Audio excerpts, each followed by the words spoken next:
Try this, we can hop back over here. I think we should be good to go. Okay, I can't think of anything else. So no real oh, that's cool. I didn't know I could do that. No major announcements, like nothing special going on, other than just the same old, same old. So like we're wrapping up section 1.4. We're just gonna kind of keep plugging and chugging. We should have full access to Pearson or have a plan for there. If we don't have full access to Pearson, you can go ahead and make a dummy account. Just keep, the main thing is to keep working, right? Once you get full access, we can see about how can we transport grades from one account to another so that we can keep you up to date. I don't want you to have to go back over material. It doesn't hurt you to redo the materials because that'll make you learn it even better, because mathematics is all about repetition. But yeah, let me, I don't like all that clutter. Let me just add a page. Thursday, that was yesterday, right? That's fine. Okay. Yeah, again, I can't think of any real announcements. I'm just trying to do another pass. So everything is available on Pearson. We have tutors available. So if you're having a hard time, a couple of sources.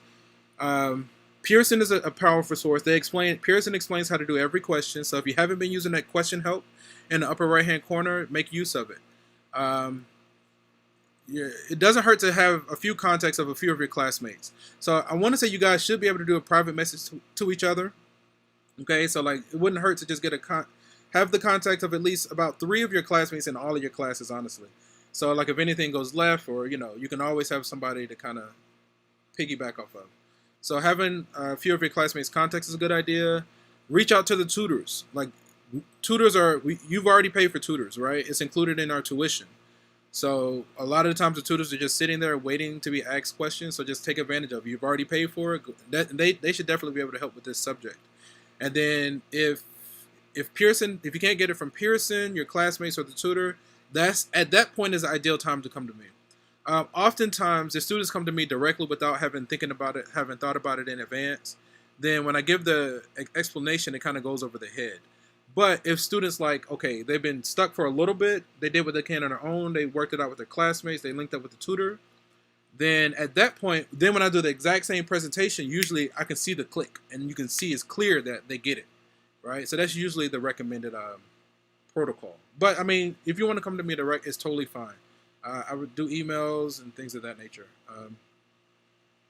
Yeah, I'm totally open. Okay, so we don't actually have too many slides today that we need to do because we were focusing on this one section. So we'll do the remaining slides that we need to do for this lecture, and then we can use the rest as a problem session. So even if you don't have any real questions, I think if you don't have any questions, I'm just gonna work through the homework. I'm gonna choose questions at random and work my way through the homework, unless students have specific questions, right?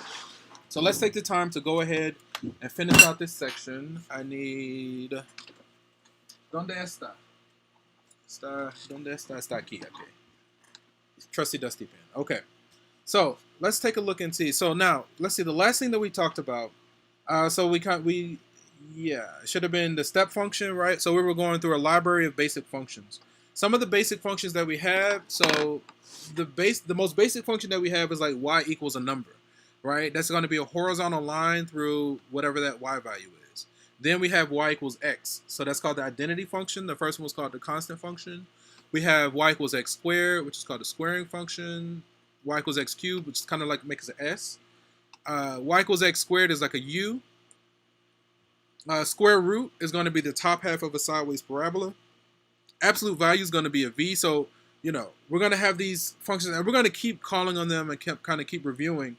And so what we're doing is we're building a base or a library of basic functions, and then we're going to see, kind of explore some graphing techniques and explore a few different graphing techniques, right? So that brings us to today. So this is just the next slide from where we left off from last time. It says that let a, comma f of a and b, f of b, be points on the graph of a function. Then the average rate of change of f as x changes from a to b is defined as follows, right? And so what this is essentially just the slope, right? This is like y2 minus y1 over x2 minus x1. This is essentially the slope. So for our discussion, when we say rate of change, essentially what we're talking about is basically find the slope from one point to another, right? And so it'll tell us how much change we have per unit, per 1 unit on the x-axis, right? So here we're asked to find that. I think we got everybody for attendance. Nobody's chiming. I feel like we're okay.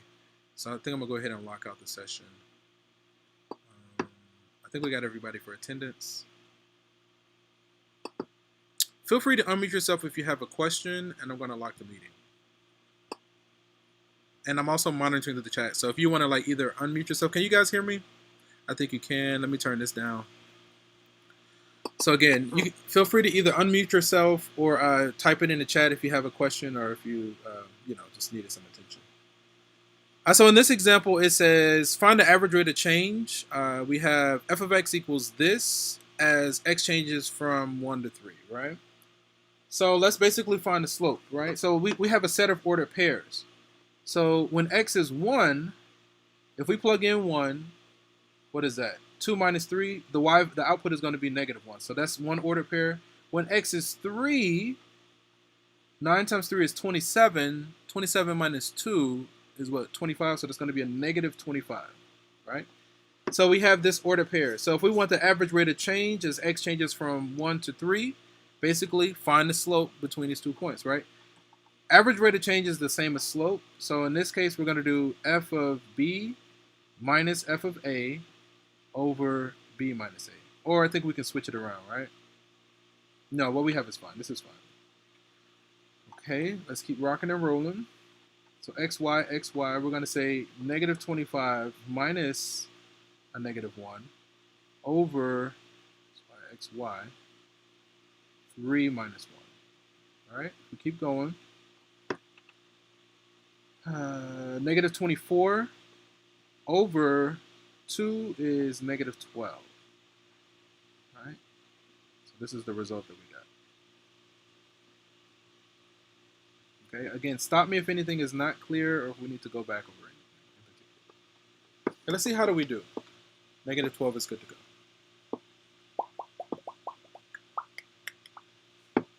Find the average rate of change of this function as t changes from 5 to anything other than 5.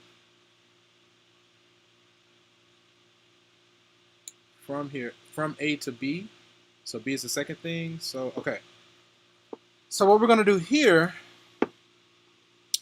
I think it's some typo. I can't tell if these are typos or not. I'm not sure if those are supposed to all be t or all be x. I think it's supposed to all be t, but maybe not. But okay. As t goes from 5, so b minus a, right? So we're going to do the same thing. We're going to say f of b minus f of a over b minus a, right? So from a to b. So our b in this case, we're going to let it be x, right? It says basically from 5 to anything other than 5, so we're kind of generalizing. So basically we're going to do f of x minus f of 5, that's not a 5, over, I don't know where this energy came from, by the way. I think I took a nap earlier. I had some sugar, so I'm kind of like totally revved up. I don't know if it was the game and I'm still kind of riding the wave. We're going to say x minus 5, right? I think I'm excited because the weekend is here and I'm just going to kind of try to have some fun this weekend. Try to. All right. So then let's keep going. F of x, so we're going to say 2x squared minus 3 minus, if we plug in 5, 25 times 2 is going to be 50, minus 3 is going to be 47, right? So I don't really need the parentheses anymore. Okay. And then divided by, I think we still have x minus 5, right?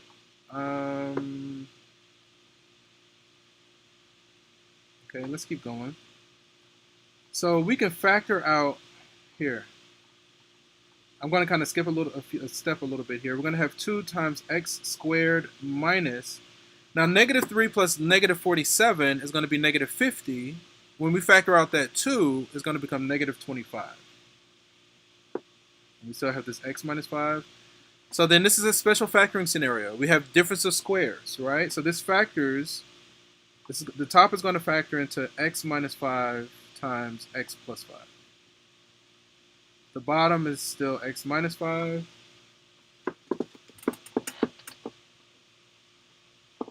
Okay. So then this cancels this. we're going to get basically 2x plus 10. I think this is okay. So as x changes from 5 to any other point, whatever the other point is, we plug it in here, and it'll tell us the rate of change from 5 to that point. I think that's how this goes. This was actually the first time I've seen it articulated this way.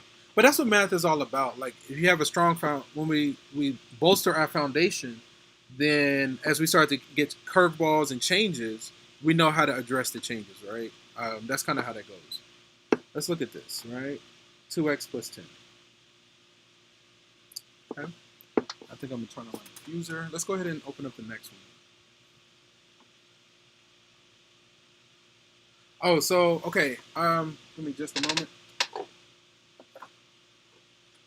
So we have this thing here called the difference quotient, right? The difference quotient, it basically comes out, it's like a precursor to this main topic in calculus.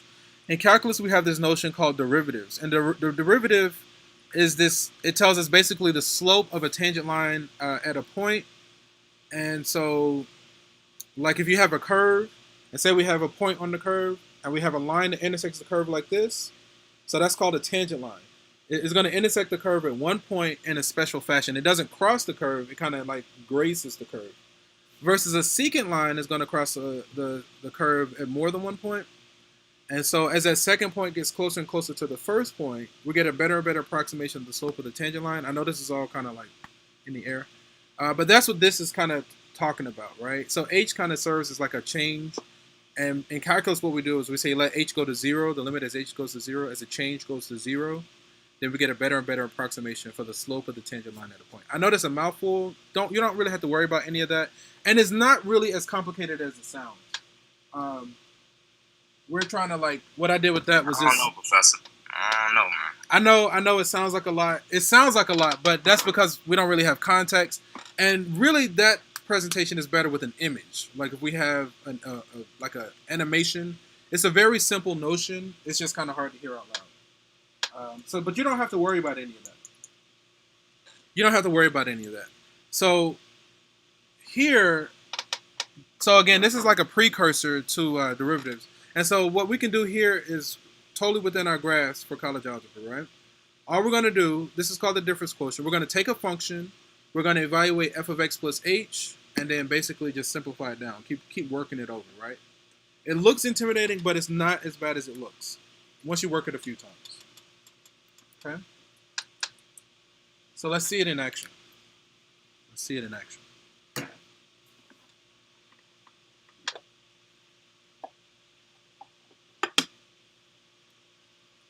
All right. So we let f of x be this. Okay, so let me start by creating some space for myself. Add a page. You, my friend, can go this way because you're kind of in the way. Let's get a copy. Okay. So let's see the application. I need this. Okay. We can take that and drop it right here. Okay. Then we'll do view, seamless, and paper graphic. Okay. All right. So first let's start with this f of x plus h. So if we focus on f of x plus h, I'm gonna do x plus h like this. All right. All we do is we take the function f, and first I'm gonna start by replacing each x with a blank set of parentheses. We're gonna replace each x with a blank set of parentheses, right? So we're gonna say 2 times x squared minus 3 times x plus 5, right? Yeah, I'm going to let that go because I feel like that might intimidate you guys. So then, inside the blank parentheses, we're going to put the blue thing, right? The x plus h. So we're going to put the blue thing and put the blue thing, okay? So then we just expanded all the way out, right? We FOIL and all that jazz. We expand everything all the way out. Come on, cut that out. Okay, so if we expand it, the first one, usually when you're doing that, let me Let me just restart this. That'll help.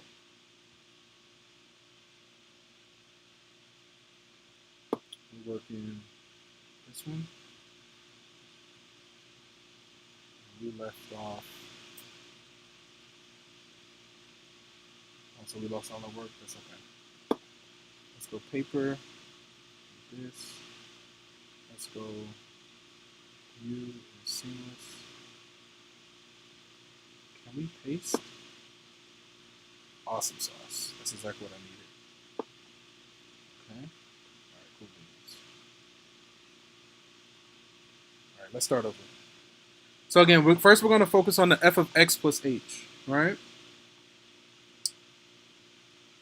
Alright, so we're going to do f of, first I'm going to replace each x with a blank set of parentheses in the following way.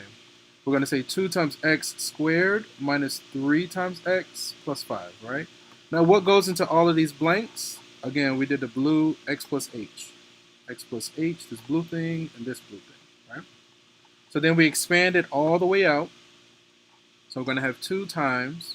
If we FOIL, first, outer, inner, last, ultimately we're going to get, you're still doing this thing, x squared plus 2xh plus h squared, right?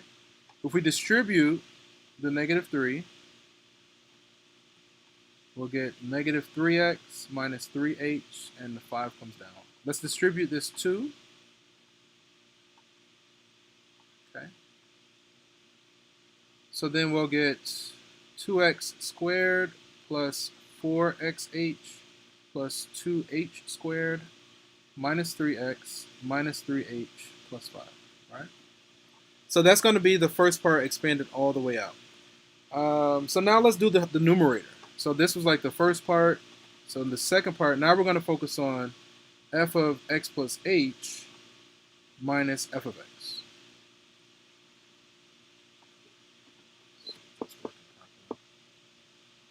Awesome sauce. That's fine. Okay. So then basically what we're going to do is basically take that answer that we just found. So this guy, I want to copy and paste. So all of this, and we're going to subtract f of x. Let me do it like this. We're going to say, so if I say minus f of x, I'm going to distribute a negative. We get this, 2x squared plus 3x minus 5. This is all supposed to be on one line, so I'm going to kind of shrink it down.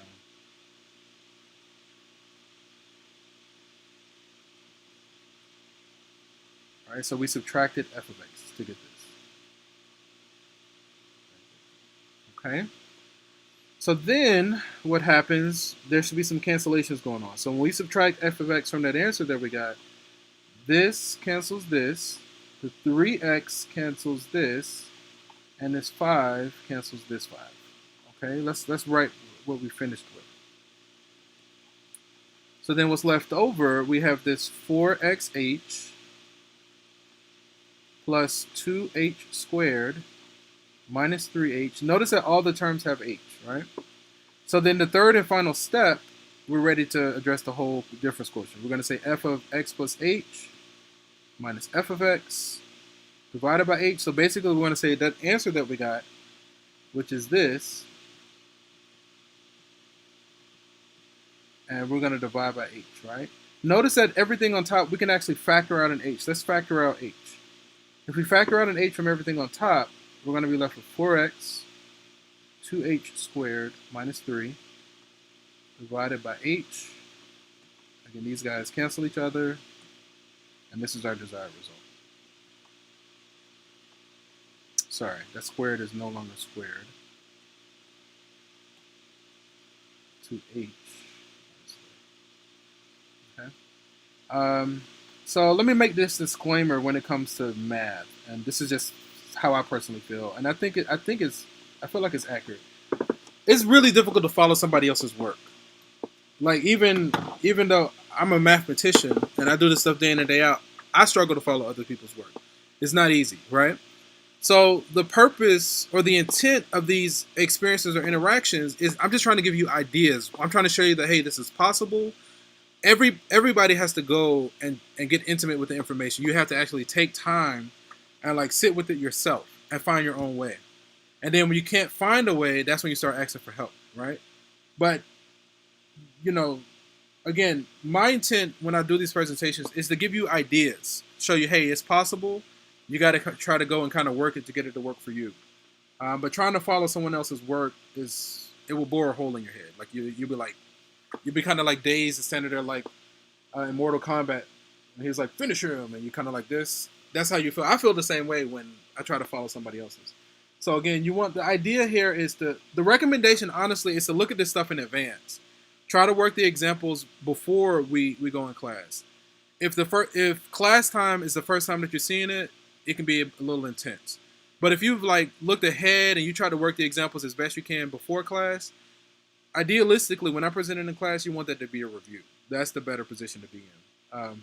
I know we're busy, and you know, for whatever reasons, we don't do that. I know I struggle, but that's just the recommendation. Okay. Let's see, how do we do? Let's go paper, and let's put this back to a single page. Okay. So that's the whole thing. So again, first they did the numerator. They get this long thing. So you just have to take it slow. Another thing about math, especially at this, I mean, honestly, all of the levels, you really got to slow down.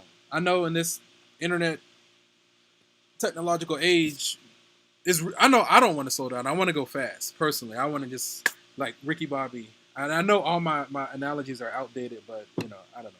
I don't know what you guys watch movies and stuff like that. But I know I personally do want to go fast. And I have to force myself to slow down. It's like, okay, wait a minute. Let me take this line by line. Let me go step by step, you know, detail by detail. And asking the average person to slow down like that is a lot, right? So I try to make a way out for everybody. I mean, you know, it's kind of inherent in the way I set everything up. So again, you just have to do your best, forget the rest, don't stress, and be blessed. Okay? All right. So again, in calculus, all we would do is now we would say, okay, take the limit as h goes to 0. So basically this term will go to 0, and this will be the derivative. In calculus, so all of this that we're doing here in college algebra, honestly, in calculus, like we start with this function, and we can look at it and just write the answer for the derivative just by looking at it. If there's shortcuts, you just look at it and you're like, oh, the answer is 4x minus 3, right? You get the answer just real quick. To me, I enjoy those, the differentiation and like just the shortcuts and properties and things like that. So this is a precursor to all of that. But to me, it gets easier. To me, this is more information. Calculus is like different. It's just different. It's very visual. Oh, that's it? No, we want to have some more fun. Okay. So that's actually the end of section 1.4. So let me see the time. We get out. Man, we really don't have any time. Okay. I like this view. All right, so I'm gonna try to trust my Pearson. Let me go like this. I'm gonna try to trust the tablet, even though I'm pretty sure it's gonna conk out on me. Let me go ahead and share a copy of these notes. Yeah, let me just share a copy. Let's send it to box. This one, the house. This is the 4 p.m. into the notes. Let's work some homework now. Are there any requests? If there aren't any requests over the homework, I'm just going to choose questions at random from the homework. You can even ask questions from Alex.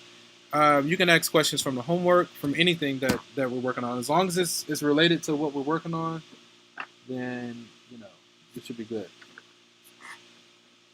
So if there aren't specific questions, I'm just going to choose questions at random. So first, let me go ahead and open up Pearson.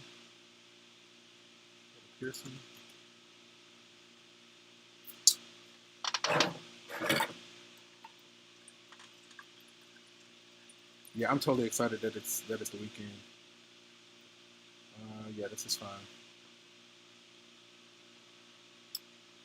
I miss just being able to go places and not worried about like a killer airborne disease. I still don't know how I feel about it all, but I'd rather be safe.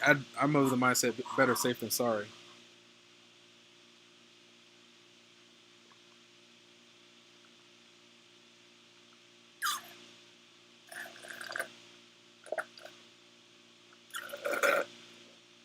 So I see that at least 4 students in all my classes still have temporary access. That's actually pretty good. Only 4 students have temporary access. If there aren't any requests, I'm going to work section 1.4 since that's the theme that we've been doing all week. How do I want to do it? Let's go like this, manage.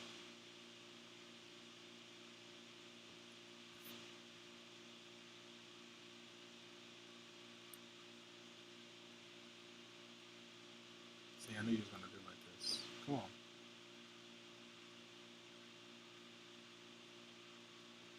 There we go. Let's try this again. Manage. Hey, Google, turn the fan on. Sorry, I didn't understand. Hey, Google. Hey, Google. Turn the fan on. Got it. Turning on fan. I don't know.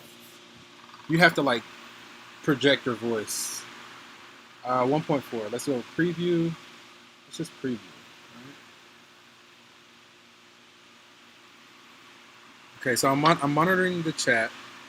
We don't really need this. And if I could just move this over out of the way too, that's fine. Let's see. Okay, so let's see if we can at least go like this. So it says write a linear function that has indicated values and sketch the graph. Okay, let's get a copy.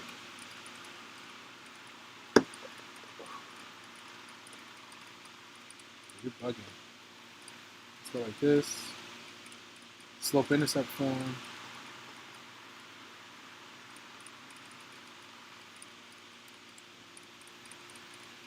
That's okay. Let's go like this. Let's go here. Oh no, where'd it go? Out. Let's see. I just want to add a page at the bottom.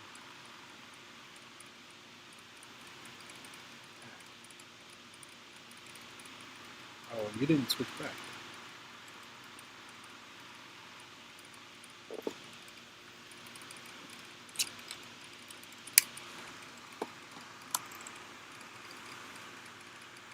Can I pause the sharing?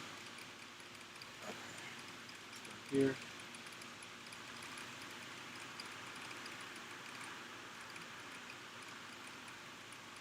Hold on. I think it's this one.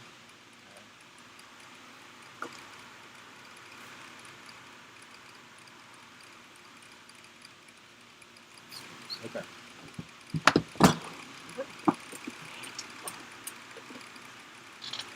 And let's go paper.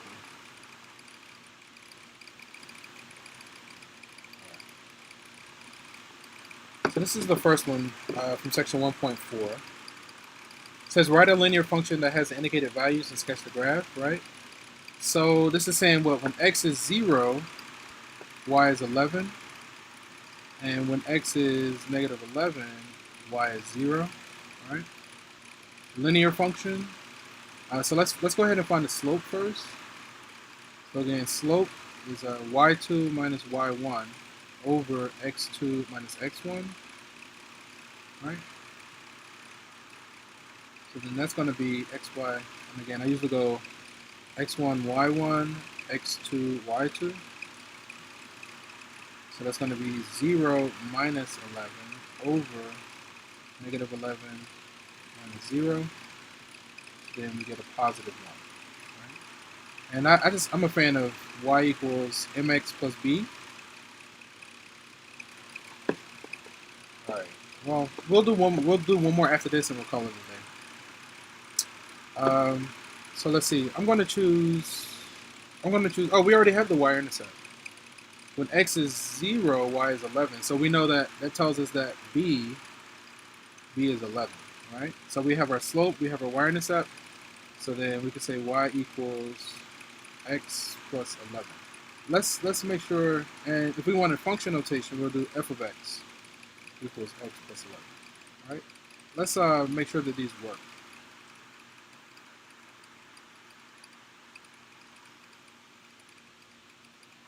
So for instance, when x is 0, y is 11. When x is negative 11, y is 0, so that all checks out.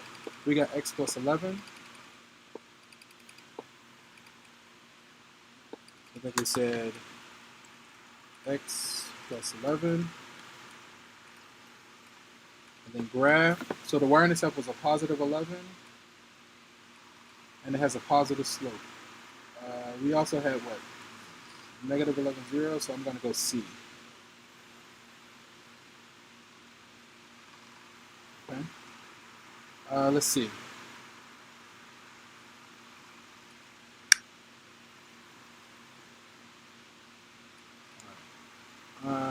This will be the last one. Hey, Google, give me a random number 1 through 23.